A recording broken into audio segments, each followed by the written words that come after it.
les prisons sénégalaises, dans quel état elles se trouvent? J'ai dormi aux côtés de corps torturés, de corps qui portaient la trace de lourdes tortures. Il est très important que cela soit su. Les cicatrices liées à des violences policières qui n'étaient pas exceptionnelles. J'ai vu des corps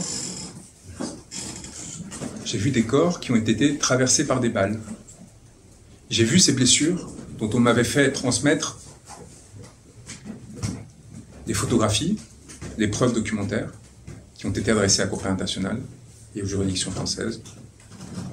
Je les ai vues de mes propres yeux, entassés par centaines, dans des conditions inhumaines, inimaginables, avec lesquelles des individus ne peuvent se déplacer faute d'espace pour aller uriner, sont obligés de faire leurs besoins sur place, souillent et entachent ceux qui sont à leur côté et restent pendant des heures dans cette position sans pouvoir s'allonger, s'écarter ou tout simplement circuler.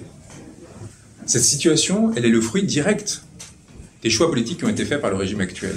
Parce que cette surpopulation carcérale massive, on parle, encore une fois, je le répète, d'une prison construite pour 600 détenus qui en accueille 3000. 3000. Cette situation, elle est le fruit du choix d'une répression féroce, massive, utilisant la justice pour éliminer les adversaires politiques. Les adversaires politiques à toutes les échelles. Il y avait à mes côtés des individus qui ont été placés en détention provisoire par des magistrats sur ordre direct du président de la République, parce qu'ils s'étaient sentis offensés d'une comparaison qu'ils avaient pu faire sur un post sur Facebook. C'est important de l'entendre. Ces hommes, c'est des pères de famille, cet homme en particulier, Mohamed Bilal Diop, est placé en détention provisoire, donc sans jugement, depuis plus de 4 mois. Pas de casier judiciaire, maire d'une commune. Il continue d'ailleurs à exercer depuis la prison son mandat, comme il le peut. Et donc je veux encore une fois que ces mots traversent les murs de ces prisons et les fassent rugir. Eux qui sont détenus dans une situation où ils pourraient se croire oubliés, sans espoir, ou abandonnés par des personnes qui, l'ayant traversé éphémèrement, comme c'est mon cas, en seraient sortis et préféreraient tourner la page et ne plus jamais les regarder. C'est l'inverse qui va se produire.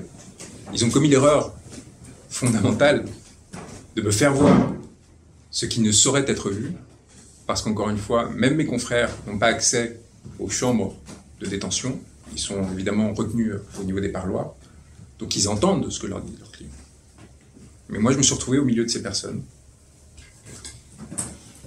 de leurs espoirs, de leurs craintes et de leurs inquiétudes, et c'est ce qui m'a amené à demander à Ousmane Sonko d'arrêter sa garde à vue, sa grève de la faim, parce qu'ils ont besoin de lui.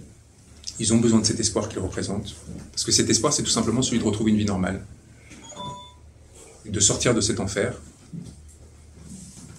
Il faut aussi que les personnes qui se rendent au Sénégal pour faire du tourisme, pour retrouver les leurs, aient conscience qu'à quelques pas de là, sur les corniches de Dakar, au centre de la capitale, des milliers d'êtres humains sont entassés comme de la volaille, parce qu'ils ont osé penser, lutter, militer.